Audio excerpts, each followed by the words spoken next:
एक घना जंगल था जहां एक खतरनाक शेर रहता था। कौवा, सियार और चीता उसके सेवक के रूप में हमेशा उसके साथ रहते थे। शेर रोज शिकार करके भोजन करता और ये तीनों उस बचे हुए शिकार से अपना पेट भरते थे। एक दिन उस जंगल में एक ऊंट आ गया जो अपने साथियों से बिछड़ गया था। शेर ने कभी ऊंट नहीं देखा था। कौवे ने शेर को बताया कि यह ऊंट है और यह जंगल में नहीं रहता। शायद पास के गांव से यह यहां आ गया होगा। आप इसका शिकार करके अपना पेट भर सकते हो। चीता और सियार को भी कौवे की बात अच्छी लगी। तीनों की बात सुनकर शेर ने कहा कि नहीं, ये हमारा मेहमान है, मैं इसका शिकार नहीं करूंगा। शेर ऊंट के पास गया और ऊंट ने उसे सारी बात बताई कि वो किस प्रकार अपने साथियों से बिछड़कर जंगल में पहुंचा।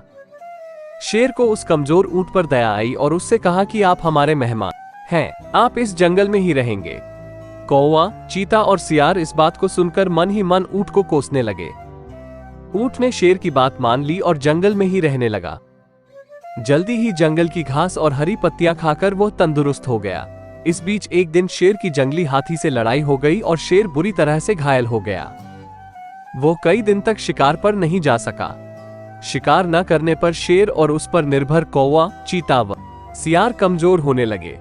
जब कई दिनों तक उन्हें कुछ भी खाने को नहीं मिला तो सियार ने शेर से कहा कि महाराज, आप बहुत कमजोर हो गए हैं और अगर आपने शिकार नहीं किया तो हालत और ज्यादा खराब हो सकती है। इस पर शेर ने कहा कि मैं इतना कमजोर हो गया हूं कि अब कहीं भी जाकर शिकार नहीं कर सकता। अगर तुम लोग किसी जानवर को यहां लेकर आओ तो उसका शिकार करके मैं अपना और तुम तीनों का पेट भर सकता हूं। इतना सुनते ही सियार ने तपाक से कहा कि महाराज, अगर आप चाहें तो हम ऊंट को यहां लेकर आ सकते हैं, आप उसका शिकार कर लीजिए। शेर को यह सुनकर गुस्सा आ गया और बोला कि वह हमारा मेहमान है, उसका शिकार मैं कभी नहीं करूंगा। सियार ने पूछा कि महाराज, अगर वो स्वयं आपके सामने खुद को समर्पित कर दे तो? शेर ने कहा, तब तो मैं उसे खा सकता हूं। फिर सियार ने कौवे और चीते के साथ मिलकर एक योजना बनाई और ऊंट के पास जाकर बोलने लगा कि हमारे महाराज बहुत कमजोर हो गए हैं, उन्होंने कितने दिनों से कुछ नहीं खाया है। अगर महाराज हमें भी खाना चाहें तो मैं खुद को उनके सामने समर्पित कर दूंगा। सियार की बात सुनकर कौवा, चीता और ऊंट भी बोलने लगे कि मैं भी महाराज का भोजन बनने के लिए तैयार हूं।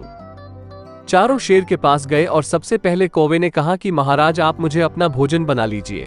सियार बोला कि तुम बहुत छोटे हो, तुम भोजन क्या नाश्ते के लिए भी ठीक नहीं हो। फिर चीता बोला कि महाराज, आप मुझे खा जाइए। तब सियार ने कहा कि अगर तुम मर जाओगे तो शेर का सेनापति कौन होगा? फिर सियार ने खुद को समर्पित कर दिया। तब कौवा और चीता बोले कि तुम्हारे बाद महाराज का सलाहकार कौन बनेगा? जब तीनों को शेर ने नहीं खाया तब ऊंट ने भी सोचा कि महाराज मुझे भी नहीं खाएंगे क्योंकि मैं तो उनका मेहमान हूं। ये सोचकर वो भी बोलने लगा कि महाराज, आप मुझे अपना भोजन बना लो। इतना सुनते ही शेर, चीता और सियार उस पर झपट पड़े। इससे पहले कि ऊंट कुछ समझ पाता, उसके प्राण शरीर से निकल चुके थे और चारों उसे अपना भोजन बना चुके थे। कहानी से सीख, इस कहानी से हमें ये सीख मिलती है कि हमें बिना सोचे किसी की बातों में नहीं आना चाहिए। साथ ही चालाक व धूर्त लोगों की मीठी मीठी बातों पर कभी भरोसा नहीं करना चाहिए। अगर आपको कहानी अच्छी लगी है तो कृपया हमारा मनोबल बढ़ाने के लिए लाइक, शेयर करें और सब्सक्राइब करें। धन्यवाद। जय हिंद।